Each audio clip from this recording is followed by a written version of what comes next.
Praise the Lord. ஒரே ஒரு வசனத்தை கூட காண்பித்து கொடுக்கிறேன். சங்கீதம் 56வது அதிகாரம் 8வது வசனம். என் கண்ணீரை உங்களுடைய துருத்தியில் வையும், அவைகள் உங்களுடைய கணக்கில் அல்லவோ இருக்கிறது சொல்லி இன்னைக்கு ஆண்டவர் உங்களை பார்த்தாங்க சொல்றாரு. கண்ணீரோடு நீங்க அழுதுகிட்டே இருக்கீங்களா? உங்க கண்ணீருக்கு பதில் இருக்கு. உங்க கண்ணீர் நிச்சயமா ஆனந்த கழிப்பாக மாறப்போகுது. உங்க வாழ்க்கையில் இருக்க பிரச்சனைகள் போராட்டங்கள்லாம் மாறி நீங்க சந்தோஷமான ஒரு வாழ்க்கையை வாழ போறீங்கன்னு சொல்லி இன்னைக்கு ஆண்டவர் உங்களை பார்த்தாங்க சொல்றாரு. தாவீது பார்த்தீங்கன்னா எப்பப்பெல்லாம் கண்ணீரோடு விதைத்திருக்காரோ அப்பெல்லாம் ஏசப்பாயிட்ட கம்பீரமாக தாங்க அறுத்திருக்காரு. இன்னைக்கு உங்க வாழ்க்கையில பார்த்தீங்கன்னா சில மனுஷங்க உங்களை ரொம்ப அழ வச்சுக்கிட்டே இருக்கலாம். சில காரியங்கள் உங்களோட லைஃப்ல நடக்காதனால நீங்கள் வெக்ஸ் ஆகிட்டு ரொம்ப அழுதுகிட்டு ஃபீல் பண்ணிட்டு கஷ்டப்பட்டுகிட்டே இருக்கலாங்க. என் வாழ்க்கையில் அது எப்போ நடக்கும்? என் வாழ்க்கையில் இப்போ நடக்கும்?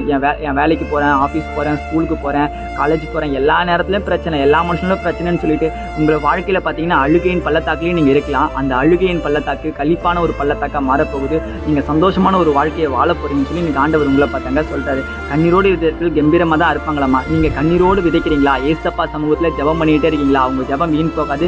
நிச்சயமாக